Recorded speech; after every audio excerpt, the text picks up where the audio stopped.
Ciao a tutti, bentornati sul canale e benvenuti in questo nuovo appuntamento con la fotografia. Oggi è una puntata diversa dal solito, infatti sono nel mio studio oggi per presentarvi in anteprima veramente italiana, perché credo di essere tra le prime persone ad utilizzare e presentare questo obiettivo. Si tratta del Case 200 mm Reflex. Si tratta di un obiettivo al cui interno c'è uno schema particolare di cui parleremo più avanti, ma sostanzialmente si basa su un gioco di riflessione di specchi. Ma prima di iniziare il video di oggi, mi raccomando, iscrivetevi al canale se non l'avete ancora fatto, attivate tutte le campanelle per non perdere poi i prossimi video fotografici ed escursionistici. Mettete un like qui all'inizio del video perché per me è importante, in quanto si tratta di una situazione nuova e quindi un po' di incoraggiamento da parte vostra sicuramente mi aiuterà a portare avanti il video senza troppe difficoltà. Iniziamo subito la puntata di oggi con l'apertura, ovvero l'unboxing di questo obiettivo. L'ho ricevuto circa un mese fa e ho già effettuato qualche prova. Sicuramente avrete anche visto qualche fotografia sui fiori, qualche inquadratura particolare. Allora, io sono un ambassador di Case, per cui ho la possibilità di testare in anteprima questi nuovi prodotti. Allora, vedete già che si tratta di un 200 mm e praticamente un teleobiettivo anche piuttosto spinto. Su una macchina APS-C come la X-T3 raggiunge addirittura un equivalente di 300 mm.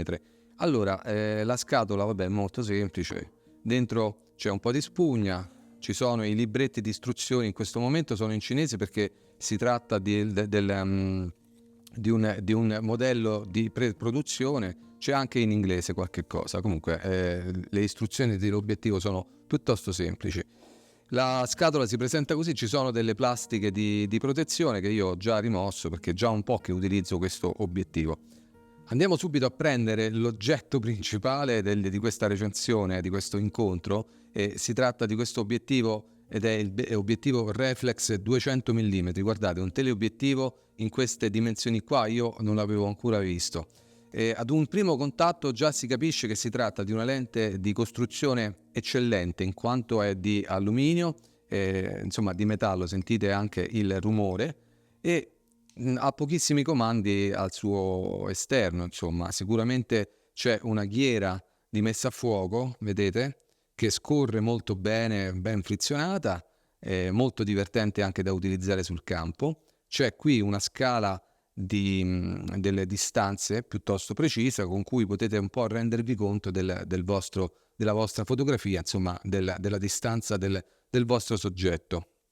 Più avanti vi farò vedere che cosa si nasconde dietro il tappo. Continuiamo a vedere cosa c'è all'interno della confezione. Troviamo qui il paraluce, che è minimale ma è sicuramente efficace, anche questo in materiale metallico, quindi di alluminio, stesso materiale del barilotto dell'obiettivo. E poi per ultima cosa abbiamo una sacchetta, tra l'altro molto imbottita, con il brand Case. Mettiamo da parte la scatola, che veramente poco ci interessa, e andiamo a concentrarci sull'obiettivo stesso. Allora, la caratteristica principale di questo obiettivo è che è un obiettivo reflex a specchio. La parola tecnica sarebbe catadiottrico. È un po' difficile, ma è così. Guardate, proprio all'interno c'è questo, lo metto a favore della piccola telecamera, qui c'è un sistema di specchi. Lo schema ottico è diverso dalle lenti normali. Sul fondo di questo obiettivo e proprio dentro questo cerchio interno ci sono degli specchi, per cui in questa piccola distanza, sono circa 10 cm sì e no, in questa piccola distanza si riesce a sviluppare, attraverso un gioco di riflessioni, una distanza focale di ben 200 mm, quindi veramente stiamo parlando di un teleobiettivo molto importante. La caratteristica principale di questa lente però è che si tratta di una lente completamente manuale, quindi non ci sono qui contatti per comunicare con la macchina fotografica, e quindi la nostra impostazione sarà sulla macchina completamente manuale. Ricordatevi di settare sulla vostra macchina, secondo le vostre impostazioni, secondo il vostro modello, scatto senza obiettivo, altrimenti monterete la lente e la macchina non scatterà. Ma una caratteristica interessante, strana di questo obiettivo, a cui probabilmente la maggior parte dei fotografi non sono abituati, è che si tratta di una lente che non ha il diaframma. L'apertura infatti è una equivalente a 5,6. Potrebbe essere non luminosissimo, però vi assicuro che su un teleobiettivo un'apertura di 5,6 vi consente di avere una leggera profondità di campo, quindi bisognerà giocare molto con molta attenzione con la scala del fuoco e delle distanze. Ma forse la caratteristica che rende veramente unico questo tipo di obiettivi è lo sfocato. Vi ho appena detto, vi ho parlato della profondità di campo che è piuttosto ridotta, per cui noi dobbiamo andare a giocare a portare a nostro vantaggio questa piccola profondità di campo. Infatti la caratteristica più interessante di questa lente è che all'interno c'è questo gruppo, che poi all'interno stesso ci sono delle lenti, ci sono comunque delle lenti per la messa a fuoco. Questo cerchio va a generare un bokeh del tutto particolare. Infatti avrete visto già durante questo video, ma ne vedrete altre fotografie durante poi la seconda parte di questo appuntamento. Il bokeh di questo obiettivo è davvero unico ed è praticamente a cerchi, chiamato donut bokeh, ovvero a ciambella. Ma andiamo avanti con le caratteristiche di questa lente. Mi sono preso un piccolo appunto perché non sono molto abituato a recensioni all'interno, mi vedete sempre sul campo, però non preoccupatevi perché tra poco andremo a provare questa lente fuori sul campo in uno dei luoghi più belli e misteriosi della provincia nord di Roma. Allora, come dicevo, si tratta di un obiettivo 200 mm su full frame, e quindi su APS-C andiamo ad arrivare fino a 300 mm, apertura f 5,6, anche se non parlerei proprio di f perché il diaframma non c'è. Abbiamo, come vi dicevo, una costruzione di metallo, quindi solida e professionale, con 6 elementi divisi in 5 gruppi. La lente è full frame, però si adatta anche su macchine APS-C. Infatti sono disponibili queste lenti per Sony E, Canon RF, Nikon Z, Canon EF, Fuji G, che sarebbe il medio formato, e Fuji X, che è quella che ho io in questo momento. Si tratta di una costruzione con vetro ottico ed alluminio il corpo. Abbiamo sulla lente frontale che ci sta, è davvero molto bella, guardate, è molto grande, all'interno si possono vedere questo gioco di specchi incredibili, c'è un rivestimento antiriflesso e insomma la costruzione è davvero molto bella. Vi consiglio poi di montare sempre il paraluce in questo modo, così per avere un'ulteriore protezione sia dalla luce laterale ma soprattutto anche per la lente. Tra l'altro c'è una filettatura di 67 mm, quindi con degli adattatori potrete poi andare a montare i vari obiettivi, diciamo lenti, polarizzatori oppure ND se ne avrete bisogno. Ma prima di scendere sul campo, magari addentrarci in un bosco a testare, a divertirci con questo obiettivo, vorrei parlarvi velocemente dei vantaggi, di qualche difficoltà che potreste incontrare e poi magari anche del prezzo. Allora, innanzitutto il vantaggio principale è che con una lente del genere, guardate, io ho montato qui il mio grandangolo 10-24 di Fuji e praticamente la dimensione è la stessa. Il peso sono circa 500 grammi, quindi è un peso contenuto, sta dentro una mano, per cui per essere un teleobiettivo veramente il vantaggio principale è la sua compattezza.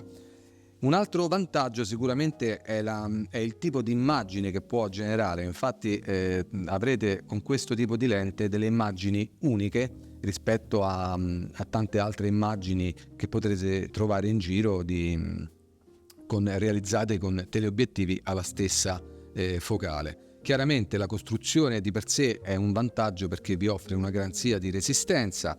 Il fatto che sia completamente metallico, insomma, vi aiuta a stare un po' più tranquilli, anche se questa è una lente che deve assolutamente evitare colpi, cadute, eccetera, perché all'interno ci sono degli specchi che chiaramente sono molto delicati. Se vogliamo parlare di svantaggi invece, io più che altro parlerei di difficoltà. Si tratta di una lente manuale, per cui dovete prendere un po' confidenza con la messa a fuoco manuale, però la scala delle distanze qui davanti e i sistemi di aiuto interni alla macchina sicuramente vi verranno incontro per mettere a fuoco correttamente. Un'altra difficoltà di cui sicuramente dovrete avere coscienza è che non ha il diaframma, per cui non potrete in alcun modo aumentare la profondità di campo. Quella è abbastanza ridotta e dovete giocare su quella, magari portarla a vostro vantaggio. E parliamo adesso del prezzo, che forse è l'aspetto che può interessare molti di voi. Sicuramente si tratta di un obiettivo professionale di un certo livello, per cui il prezzo si attesta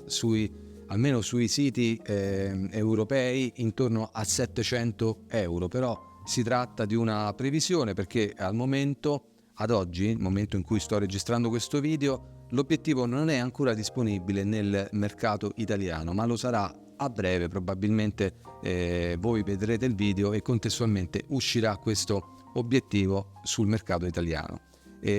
Comunque, prima di andare sul campo, vi dico di andare nella descrizione a questo video, perché troverete comunque il link al sito della casa madre di Case, dove troverete tutti i dettagli e probabilmente troverete anche il prezzo per il mercato italiano, qualche codice sconto delle offerte attive per il momento, per il periodo in corso. Io adesso mi sposto insieme a voi, spero che rimarrete con me per la seconda parte di questo video. Mi sposto in un bosco nella provincia di Roma, provincia nord di Roma, che è sicuramente uno dei posti più incredibili della zona, perché ci sono veramente tantissimi spunti fotografici. Per scoprire di che cosa si tratta non vi rimane altro che rimanere con me e noi ci vediamo sul campo.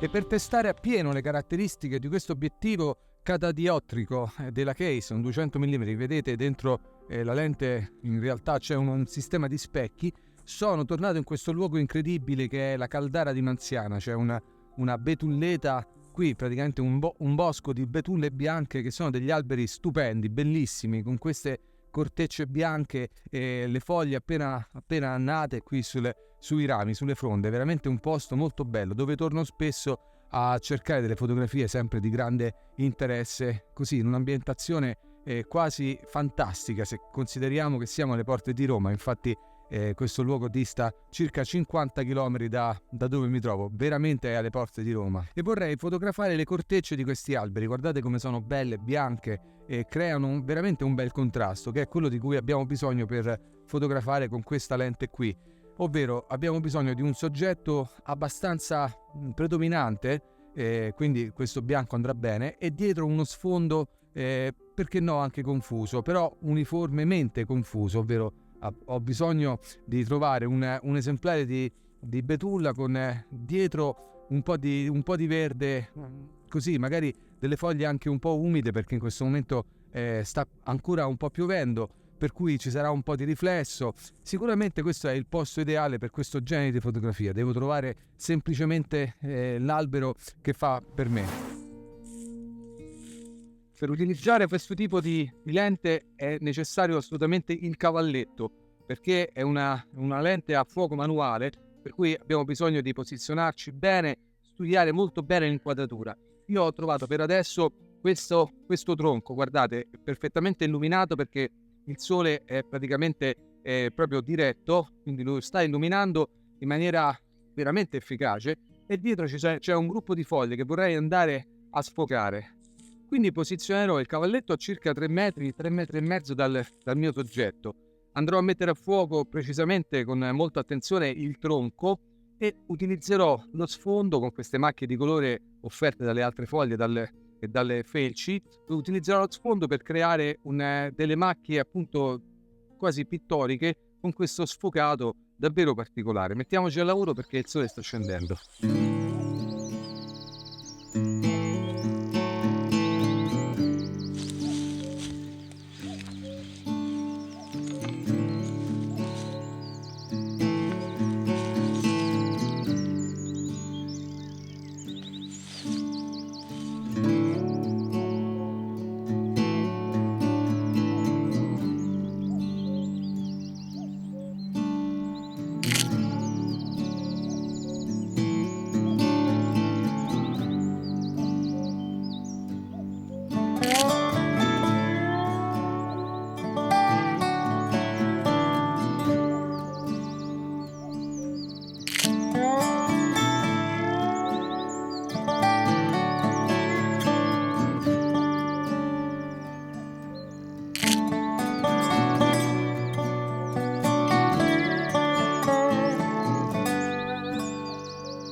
E credo che mi soffermerò ancora qui per un po' prima che il sole non scenda del tutto per cercare dei punti di vista diversi con questo obiettivo che naturalmente si tratta di un obiettivo molto specialistico, non è che con questa lente potete andare in giro come unica lente magari a fare reportage o street photography, però veramente questo è un obiettivo che secondo me stimolerà tantissimo la vostra fantasia e la vostra creatività nella fotografia. Sicuramente è un modo per cercare qualcosa di diverso, qualcosa di interessante e concentrarsi sui particolari. Come dicevo all'inizio del video, in questo momento io sono tra le prime persone in Italia che sta provando questa lente, per cui non so effettivamente il prezzo di lancio sul mercato italiano, ma vi lascio nella descrizione a questo video tutti i dettagli per andare a vedere un po' quali sono le offerte migliori sia sul sito del costruttore sia sul distributore italiano, e magari troverete anche qualche codice sconto. Questo io non so dirlo in questo momento. E prima che il sole scenda tra le chiome e magari non esca qualche cinghialotto dalla macchia, vorrei trattenermi ancora un po' qui a fotografare queste bellissime creature del bosco, le betulle bianche di Manziana. Vi ringrazio per essere stati con me oggi, per aver testato insieme questo bellissimo obiettivo della Case, un 200 mm catadiottrico con un'apertura di 5,6, quindi veramente un obiettivo molto particolare e direi piuttosto specialistico. Se non l'avete ancora fatto, iscrivetevi al canale e attivate tutte le campanelle per non perdere i prossimi video fotografici ed escursionistici. Se invece avete dubbi o domande riguardo l'obiettivo o magari volete raccontarmi la vostra esperienza con una lente di questo genere qua, non esitate a lasciarmi un commento. Io leggo tutti i commenti e cercherò di rispondervi in tempi brevissimi. Io vi ringrazio ancora e vi do appuntamento alla prossima avventura. Ciao!